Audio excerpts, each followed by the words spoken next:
connect, serve, and grow is what you can expect at the House of Reconciliation. Leadership, community, education, wellness, and participation is part of our plan for your spiritual growth and success. Family and faith is a core value for the House of Reconciliation, working to help people find their purpose. Want to make an impact in the kingdom? Ready to tap into your future? Meet us at the House Sundays with Pastor Reginald Campbell, www.houseofreconciliation.org. All right. Hi, everyone. So thank you for coming tonight and listening to my mental health presentation. This is going to be very interactive, so please engage.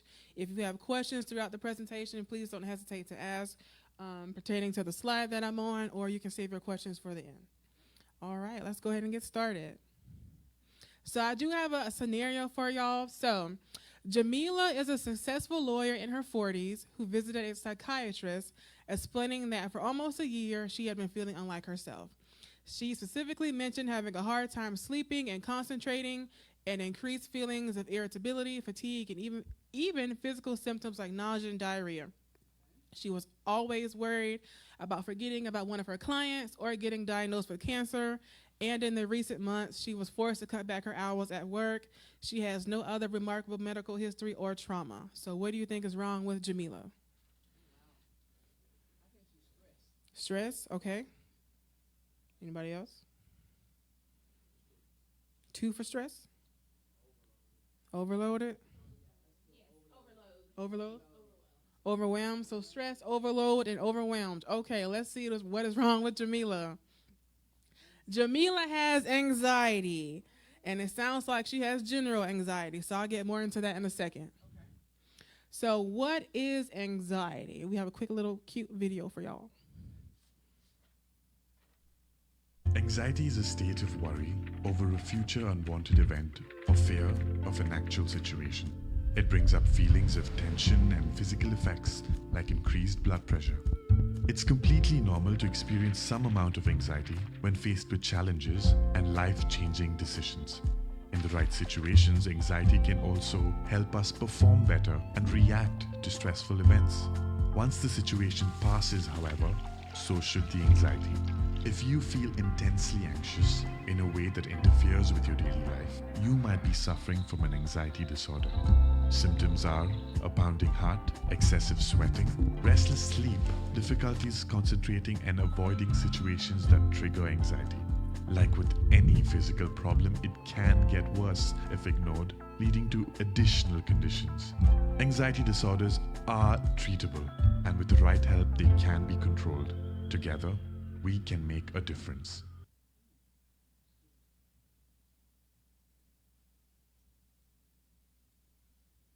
Okay, so what is anxiety? So anxiety is an emotion characterized by feelings of tension, worry thoughts, and physical changes like increased blood pressure. Anxiety is not the same as fear, but they are often used interchangeably.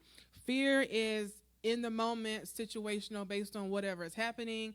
Anxiety is, I just feel anxious right now for no reason. Not to be confused with fear. Anxiety is considered a future-oriented, long-acting response, broadly focused on a diffuse threat, whereas fear is an appropriate, present-oriented, and short-lived response to a clearly identifiable and specific threat. So if there was an alligator in front of you right now, you would feel fear. Your body would make a reaction to get you out of that situation, but the way your body reacts shouldn't continue beyond that situation. That is anxiety. So per some stats for the CDC, 6.8 million adults are impacted by anxiety, and this is current per the CDC. So like I said, there are different types of anxiety, and I'm going to get into that more. And I feel like if you have any questions about the different types, don't hesitate to ask. So general anxiety is persistent and excessive anxiety and worry about activities or events, even ordinary routine issues. So the scenario in the first half of this presentation about Jamila, she has just general anxiety. There's no root cause of what is making her anxious. It's just everything is making her anxious. Agoraphobia is you fear and often avoid places or situations that might cause you to panic and make you feel trapped, helpless, or embarrassed. So some people don't like being in elevators or in small places where you might feel trapped. This is agoraphobia. Panic disorder involves repeated episodes of sudden feelings of intense anxiety and fear or terror to reach a peak within minutes, i.e. panic attacks. So I'm going to get into that a little later because I feel like people confuse panic attacks and anxiety attacks because they are very different.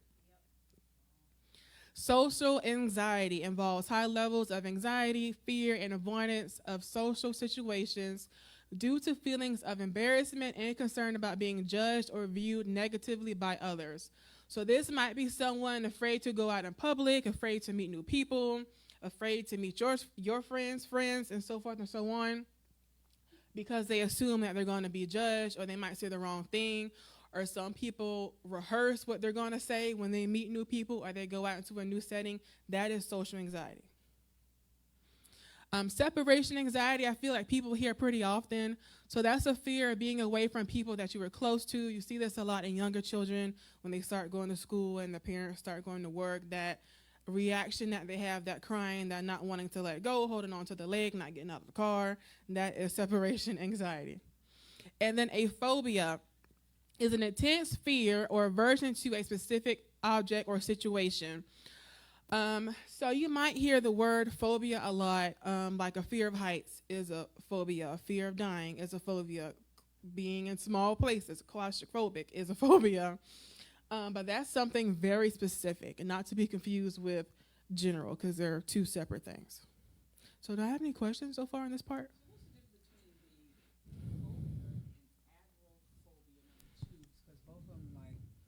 Phobia is like you said, afraid of heights, closing elevators. What's the difference between those two? So a phobia is about something broad and specific. So I could, for example, I don't like heights. I have a fear of heights. So that is a specific phobia. Dying is a certain phobia. Like claustrophobic is considered a phobia, whereas agoraphobia is that you fear and often avoid places and situations, not just places. Like a concert might make you feel trapped or helpless. You know what I mean? Or like somebody being on a cruise, they might feel trapped, or there's you can't get off. You could be agoraphobia and phobia. Yes. At the same time, yes. No problem. Any other questions on this slide? Okay. That was your question too? I was basically going to say, so is it agoraphobia? How is it pronounced? Yeah, agoraphobia. So is agoraphobia, does that kind of go in with being claustrophobic or no? They're similar. Okay. It's like let's consider it like an umbrella. Like that would be under the umbrella. Awesome. Any more questions on this part? Okay. Awesome. So the symptoms of anxiety. So let me start off by saying that the symptoms of anxiety can vary on the person and based on the type of anxiety they have. One might be more intense than the other. So feeling nervous, restless, or tense, or on edge, keyed up, irritated. Having a sense of impending danger, panic, or doom. So feeling like something bad is about to happen, but you can't put your finger on it. Having an increased heart rate, breathing rapidly, so hyperventilation. And let me add with the hyperventilating that when you're breathing too fast, I experienced this firsthand, I learned something new. When you're breathing too fast, your fingertips and your toes aren't getting oxygen, so they will have a tingly sensation. Yeah, I learned that the hard way. Sweating, trembling, feeling weak or tired, trouble concentrating or thinking about anything else other than what's currently worrying you, having trouble sleeping, stomach issues. Some people actually get diarrhea when they are anxious. Having difficulties controlling the worry and then having the urge to avoid things that trigger your anxiety. Thank you. So I did some research, and there are some health issues that may be associated with anxiety or may cause anxiety, I guess based on like within your body things being off. So heart disease was one of them, diabetes, hyperthyroidism, breathing issues, Drug use and withdrawal is a big one. Same with alcohol withdrawal, chronic pain or IBS, and then tumors. I actually have IBS, and I think my doctor was saying there was a correlation with that with my anxiety. I think there's something related, because I think because of my nerves not being settled, my stomach, as a result of that, be kind of off. I don't know. He didn't really explain the science behind that all the way, but it makes sense. Traumatic life events. Some people might have anxiety as a result of something traumatic. And then also mental health can be inherited and genetic. I don't think people realize that as well. Awesome. So I'm going to get a little closer so I can see. So I can go over the difference between anxiety attacks and panic attacks. So the symptoms of a panic attack are much longer than an anxiety attack. So you have the sense of impending doom or danger, fear of loss of control or death, the rapid pounding heart, the sweating, trembling or shaking, the shortness of breath, or feeling like chains around your throat, like you can't talk if you wanted to get words out, the hot flashes, chills, nausea, the stomach cramping, chest pain, headache, dizziness, lightheadedness, faintness, a numbing or tingling sensation, and the feeling of unreality, or some people even feel like detached from your body or what is currently going on in the moment. And then the symptoms of anxiety: restlessness, feeling wound up, being easily fatigued, difficulty concentrating or your mind going blank, irritability, the muscle tension, and difficulty controlling the worries and sleep problems. So, and I know this is small so y'all can't see it. So the symptoms of a panic attack are intense, while the symptoms of an anxiety attack are mild. Anxiety attacks can last for a long time, or they can last for a short time. If someone is feeling like this for over 30 minutes, going on to an hour, that's no longer, that's not a panic attack, that's an anxiety attack. Your body physically could not react like that for so long because you would have to be hospitalized. And a panic attack is sudden. An anxiety attack is gradual. So if you kind of feel yourself feeling anxious and wound up, and then some people do like that nervous foot tapping or the clicking a pin or something like that, then they start feeling nauseous and they start feeling lightheaded and irritable. That is the buildup of an anxiety attack. A panic attack is complete sudden. Like you might get some bad news on the phone and instantly go to feeling like the list of the symptoms. Does that make sense? Panic attack while you like driving. Mm-hmm. Because I knew if someone had a panic attack while they were driving, but they couldn't, like they had to stop and pull over. Mm-hmm. How do you get them out of that space? I guess you just call 911. I had a friend who had a panic attack, and I remember her parents telling her to pull over. Now, I will say if she is having them continuously, she probably has panic disorder, which is a disorder in the DSM-5. But if it's like a one-off panic attack, trying to get that person grounded, so back connected to where they are, like slowing their breathing, take some deep breaths, inhale, exhale. I'm really a fan of the 5, 4, 3, 2, 1 technique, which is like playing off of your senses, like 5 things you can see, 3 things you can hear, 4 things you can touch, 1 thing you can taste type stuff to get you back grounded with where you are at the moment. And of course, making her pull over so she's not driving in that state. But it's really trying to calm that person down. But like I said, a panic attack doesn't last long. So it might be really intense, but then she'll find herself coming down. So getting into some coping mechanisms for anxiety and treatment.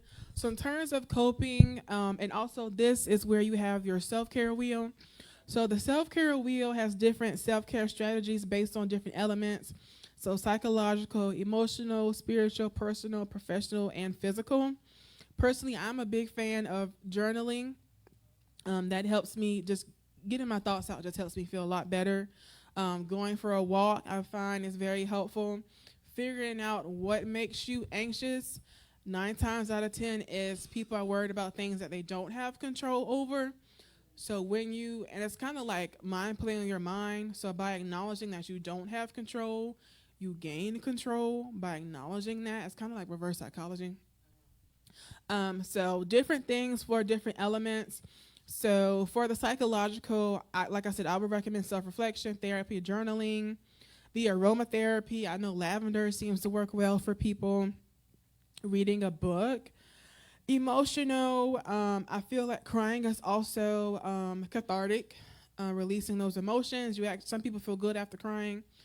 I feel tired after crying, I think, because I released so much that it makes me sleepy. Spiritual, of course, going to church, reading the Bible, of course, can be fun. Meditating, listening to some music, and then yoga. So personal, doing some self-reflection, maybe figuring out what it is that's causing you to feel anxious. Talk to a friend, try to get out the house to do something if social anxiety is not one of your problems. It could be work related, so setting boundaries at work, taking time for yourself, making sure you have a lunch break uninterrupted if you don't want it to be interrupted. And then physical, do some things for you. Maybe if you're working too hard, go take a vacation. I find that massages are actually very relaxing. I've heard good things about acupuncture, or you can keep it simple and do a bubble bath. But those are some good coping strategies I would look at in terms of self-care. I think some people just get stuck on, self-care is just taking a bubble bath or let me use a face mask. It's more to that because there are more elements to us as a person than just your physical elements. So I have a question. Yeah. You were saying something about the sleepless nights and things like that. Mm-hmm. So I actually experienced that last night. Like I've pretty much been up since yesterday when I got to go to work. Mm-hmm. I wasn't stressed out about anything, didn't have anything on my mind, but do you still think that was like an anxiety thing? Because I did end up, because music is my coping. So I ended up turning on my Pandora, doing what I need to do, but I never did go to sleep. So. Are you sure there wasn't anything on your mind subconsciously? Because I used to be like, hear me out, I used to be like that. When I would lay down, my mind was just thinking about everything I would have to do the next day. So that didn't work for me. So I tried melatonin gummies, and that kind of like helped with the ashwagandha. That helped. But there's something called white noise. Have you heard of white noise? Yes, ma'am. It's like, yeah, because I'm blanking. It's basically instrumental music that it has like water sounds, rain. It could have basically just a variety of sounds. There's also different types of intensity. So it's not just white noise. You have pink noise, brown noise, red noise. It is. Yeah. Okay, it's Yeah, so there's a white noise app. I play it faithfully to that, or I used to play like the nature sounds off of Pandora. But Pandora got them ads in the middle of the night, so that wake you up. But this doesn't have any ads, so I'm gonna play something real quick just so you can kind of get a sense of what it is. And I play the one that I sleep with at night. I like the sound of water.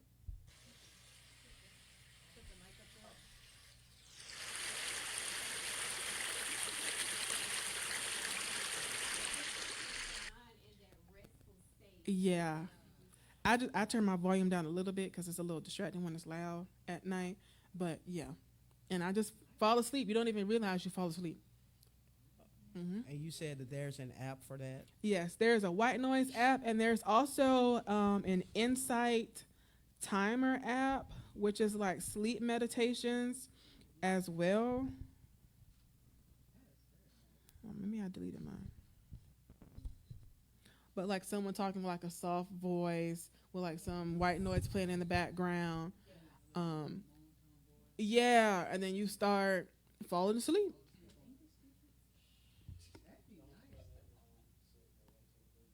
Yeah, I would try that. And then what are you doing to unwind before bed? Like, are you on your phone immediately before you about to go to bed? Are you watching TV?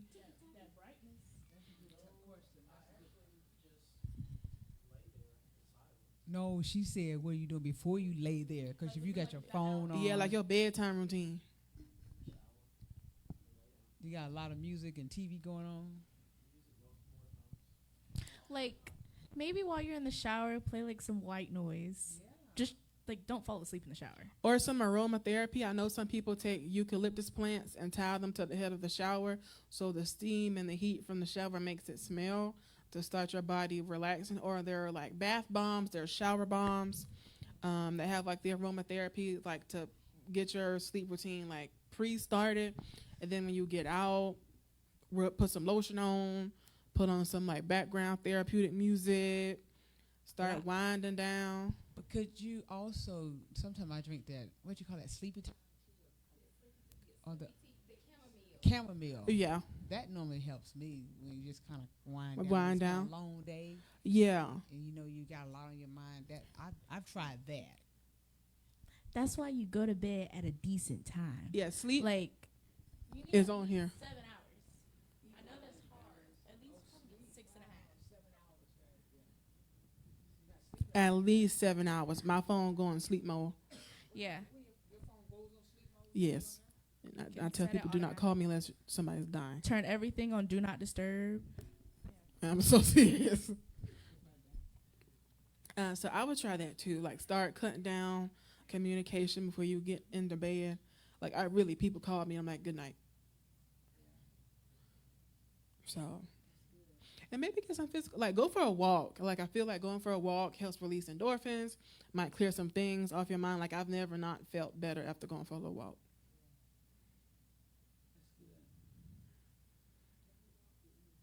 And get some Dr. Teal's. He got the lavender, I think chamomile bed spray. If you take baths, the Epsom salt. I personally like the de-stress gummies. They have shower melts because you take showers. Yeah, shower bombs on Amazon. So I would try that. And get you a routine.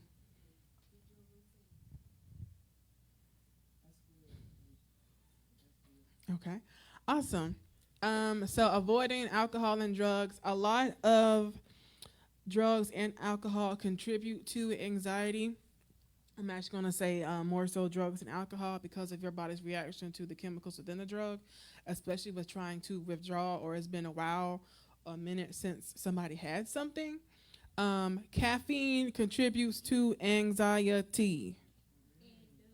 It does. It makes you jittery, especially if you're drinking it on an empty stomach. That includes soda, them energy drinks, Starbucks, Dunkin', the homemade coffee. Limit the caffeine. Okay. Especially before bedtime. No. Stress management and relaxation techniques. Like I said, I find journaling is personally helpful for me. I have Google Docs on my phone. I just write and then I'm done. I also sometimes read before bed. Like I'll put on some background music and maybe read for 15, 20 minutes just to try to relax. Sleep, like I said, children need anywhere from 9 to 12 hours. Teens need 8 to 10 hours. And the adults need at least 7. And let me add that there is no age limit on anxiety. You do not have to be a certain age. It does not matter how old you are. Anybody can feel anxious. Anybody can have anxiety. Eating a well-balanced diet for sure. Like a lot of fast food and stuff is going to make you feel sluggish, make you feel bad. And then figuring out what triggers you. So for me personally, when it comes to like my career and trying to navigate life and job searching, all of that makes me very anxious because I don't have any control over if I get into this program, if I get this job, if I get this raise, any of that. So figure out what makes you anxious. And also, I forgot to say this back when I was talking about phobias. I am scared of escalators in the mall and in the airport. Escalators make me very anxious. I start sweating. My feet start sweating, and my shoes get slippery. So I know that makes me anxious. So I go find the stairs or the elevator just to avoid that. It's a weird phobia, but I've had it for years. In terms of treatment, I'm a big fan of therapy. Yes, working on yourself, the coping mechanisms is good, but if you are not getting to the root of what is making you anxious, there's only so much that the coping mechanisms can do. Anti-anxiety medication for sure, antidepressants. So what some people don't know about antidepressants, some of them can be used to treat anxiety because they help improve your mood and reduce stress. Beta blockers help reduce the physical symptoms of anxiety that your body goes through, like the high blood pressure or, excuse me, the sweating and the heart racing, stuff like that. You can go to the next. So I have put together some resources. I'm going to turn this way because I can't see. Some resources for you all. So nationally, you have the National Alliance on Mental Illness, which is called NAMI for short, and they have a hotline. And let me add that most mental health issues, whether it's depression, suicide, eating disorder, sexual assault, sexual violence, whatever it may be, substance abuse, the national organizations all have hotlines with somebody answering at the phone any time of the day somebody calls. The Anxiety and Depression Association of America has a hotline. The National Institute of Mental Health has a hotline. The CDC has their own division of mental health hotline. The American Psychological Association, and then the American Psychiatric Association. So locally, what's here, there's the Greater Greenville Mental Health, which is like a mental health hospital. There is the Phoenix Center for anyone that struggles with like drugs or alcohol, and that might be the trigger for your anxiety. They do offer like detox programs, and I have been to I've sat in on some AA and NA meetings, so Narcotics Anonymous, Alcohol Anonymous, and see them do their programs. Then there's the Anderson County Pickens Mental Health Center.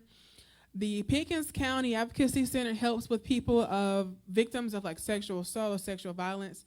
If anybody knows anyone, their anxiety is related to that.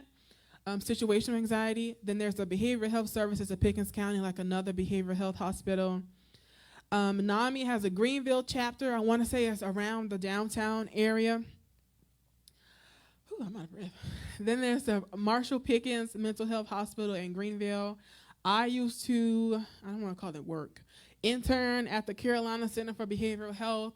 Most of these mental health hospitals have different departments for different age groups. There's young adults, there's substance abuse, there's geriatric, there's level 5 severe crisis units. Favor Upstate also helps with people who are struggling with drugs or alcohol related anxiety. And then the Julie Valentine Center is for victims of like interpersonal violence, domestic violence. And they have beds sometime for shelter, but I think their beds fill up pretty quickly. So I just wanted to say thank you all for listening to this presentation. I do assist in helping people find a therapist if they do want a therapist. This is my personal email. I will say that I do respect everyone's privacy and confidentiality. So if you were to reach out to me asking for help in locating someone, that's not information that I would just pass around freely. So,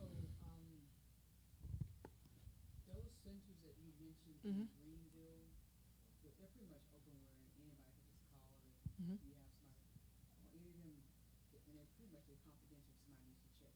Or any of those facilities just have beds. I think the one that the first facility had beds, right? Can you go back real quick? The first one, Greenville Mental Health, I think they have a bed. Which one have beds? So Julie Valentine Center, and sometime Favor Upstate. I think Favor has an in-house like detox section in their organization. Now the Carolina Center, they do have a detox unit, so people who are trying to detox can be like medically supervised because your body is going to go through withdrawal. Awesome. Thank you guys for listening. Anybody else have any other questions? Thank you.